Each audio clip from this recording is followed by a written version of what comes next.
PhonePe, Google pay, Paytm, Amazon pay, এতদিন যে বিনামূল্যে ইউপিআই অ্যাপগুলো আপনি প্রতিদিন ব্যবহার করেছেন, সেগুলোতে কি এবার থেকে ট্রানজ্যাকশন করলে চার্জ লাগবে? হ্যাঁ, কেন্দ্রীয় সরকার সম্প্রতি সংসদে এমন একটি গুরুত্বপূর্ণ বিল পেশ করেছে যা আনুষ্ঠানিকভাবে ইউপিআই লেনদেনে ফি ধার্য করার অনুমতি দেয়। সরকারের এই ফি কি আমাদের মতো সাধারণ মানুষের পকেটে টান ফেলবে?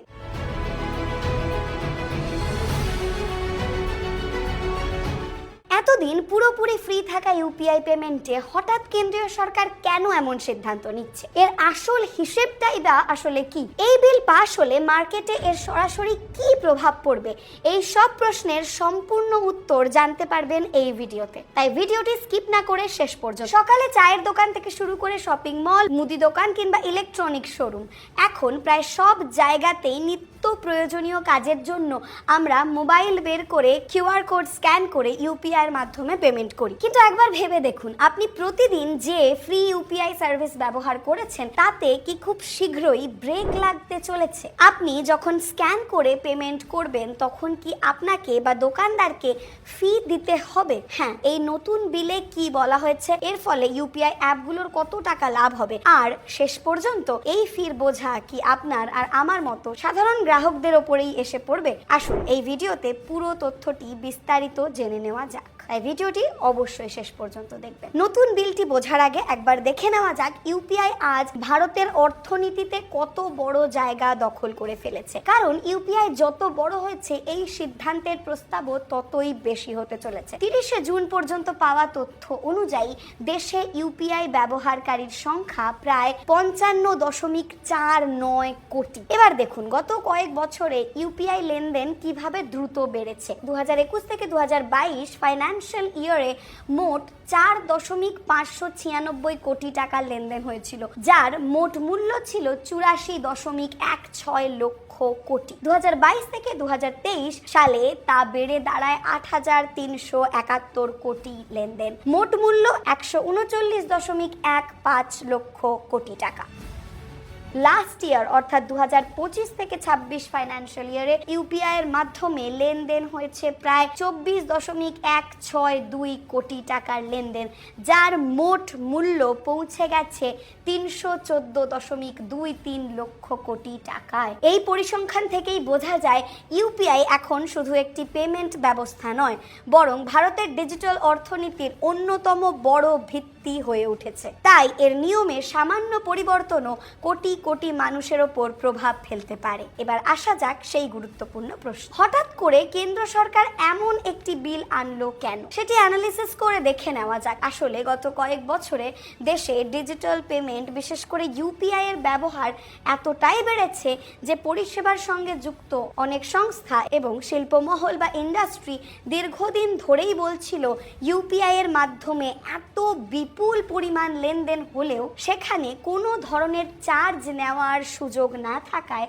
ব্যবসা পরিচালনা এবং পরিষেবার উন্নয়নে সমস্যা হচ্ছে। এই প্রেক্ষিতেই কেন্দ্রীয় অর্থমন্ত্রী নির্মলা সীতারামন লোকসভায় taxation and other lodge amendment bill 2026 পেশ করেছেন। কেন্দ্র সরকারের বক্তব্য, এই সংশোধনী আনার মূল উদ্দেশ্য হলো একটি নির্ভরযোগ্য নীতিগত কাঠামো তৈরি করা, যাতে দেশে আরও বেশি বিদেশি বিনিয়োগ আসে এবং দেশীয় উৎপাদনও উৎসাহ পায়। তবে এই বিলের সবচেয়ে আলোচিত বিষয় হলো এটি ইউপিআই এর মাধ্যমে লেনদেন করা ব্যবসায়ীদের ওপরে চার্জ বা ফি আরোপ করার আইনি সুযোগ তৈরি করছে। এটিও অত্যন্ত গুরুত্বপূর্ণ জেনে নেওয়া যে এমডিআর কি, কারা এই টাকা দেবে। এমডিআর এর পুরো নাম হলো মার্চেন্ট ডিসকাউন্ট রেট। খুব সহজ ভাষায় বললে, কোনো ব্যবসায়ী যখন UPI, debit card, credit card বা অন্য কোনো ডিজিটাল মাধ্যমে গ্রাহকের কাছ থেকে টাকা গ্রহণ করেন, তখন সেই লেনদেন প্রক্রিয়া করার জন্য ব্যাংক বা পেমেন্ট সার্ভিস প্রদানকারী সংস্থা যে চার্জ নেয়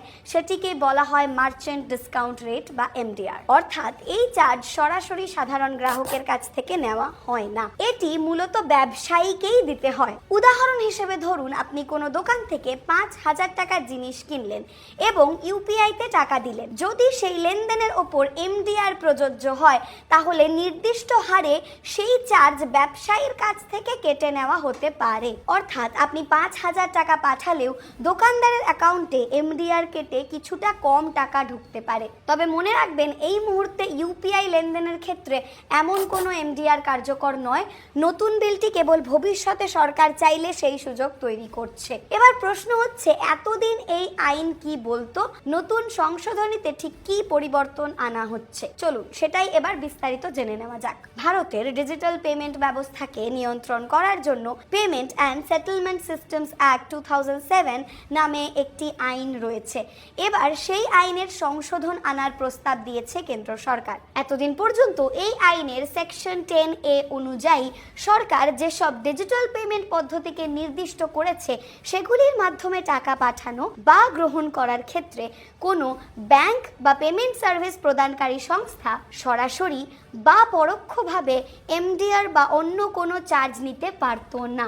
এর সঙ্গে যুক্ত ছিল ইনকাম ট্যাক্স অ্যাক্ট 1961 এর সেকশন 269SU। এই ধারায় বলা হয়েছে, যে ব্যবসা প্রতিষ্ঠানের বছরে 50 কোটি টাকার বেশি টার্নওভার রয়েছে, গ্রাহকদের জন্য ডিজিটাল পেমেন্ট গ্রহণের সুবিধে রাখা বাধ্যতামূলক। কিন্তু এবার যে নতুন সংশোধনী বিল আনা হয়েছে, সেখানে একটি গুরুত্বপূর্ণ পরিবর্তনের প্রস্তাব রাখা হয়েছে। নতুন বিলে সেকশন 10A এর ভাষা বদলানোর প্রস্তাব করা হয়েছে। আগে যেখানে ইনকাম ট্যাক্স অ্যাক্টের উল্লেখ ছিল, সেখানে এই উল্লেখ বাদ দিয়ে নতুন করে কেন্দ্র সরকার যে ইলেকট্রনিক পেমেন্ট পদ্ধতিগুলোকে বিজ্ঞপ্তির মাধ্যমে নির্ধারণ করবে, সেই ধরনের ভাষা যোগ করার প্রস্তাব রাখা হয়েছে। সহজ ভাষায় বললে, ভবিষ্যতে কেন্দ্র সরকার যদি কোনো নির্দিষ্ট ডিজিটাল পেমেন্ট ব্যবস্থার ওপর এমডিআর বা অন্য কোনো চার্জ চালু করে, তাহলে এই সংশোধনের মাধ্যমে সেই আইনি পথ তৈরি হয়ে যাবে। তবে এখানে একটি বিষয় খুব গুরুত্বপূর্ণ,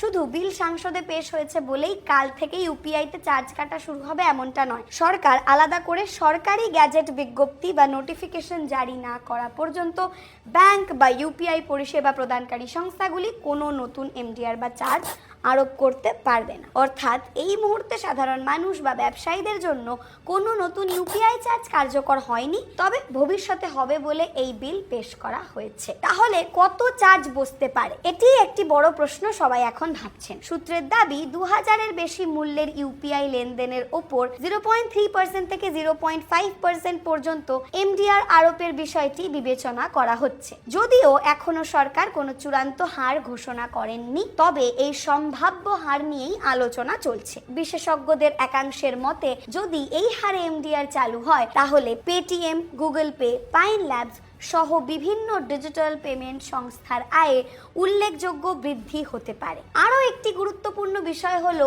এমডিআর এর ধারণা ভারতে নতুন নয়। ইউপিআই চালুর শুরুর দিকে কিছু ক্ষেত্রে এমডিআর নেওয়া হতো, কিন্তু 2020 সালে ডিজিটাল পেমেন্টকে উৎসাহ দিতে কেন্দ্র সরকার ইউপিআই এবং রুপে ডেবিট কার্ডের ওপর এমডিআর কার্যত বন্ধ করে দেয়। পাশাপাশি ব্যবসায়ীদের জন্য একটি ইনসেন্টিভ স্কিমও চালু করা হয়েছিল। এখন শোনা যাচ্ছে, ভবিষ্যতে সরকার মূলত দুটি বিষয়ে বিবেচনা করতে পারে। প্রথমত, নির্দিষ্ট অঙ্কের বেশি মূল্যের ইউপিআই লেনদেনের ওপর এমডিআর আরোপ করা। দ্বিতীয়ত, ব্যবসায়ীদের বার্ষিক টার্নওভারের ভিত্তিতে এমডিআর নির্ধারণ করা। এছাড়াও বিভিন্ন সূত্রে বলা হচ্ছে, যদি এমডিআর চালুও হয়, তাহলে তা মূলত বড় ব্যবসায়ীদের ক্ষেত্রেই প্রযোজ্য হতে পারে। ছোট ব্যবসায়ী এবং সাধারণ গ্রাহকদের ওপর সরাসরি কোনো চার্জ না বসানোর দিকেও সরকার ভাবতে পারে। শেষ পর্যন্ত কি সাধারণ মানুষের ওপরেই এই বোঝা এসে পড়বে?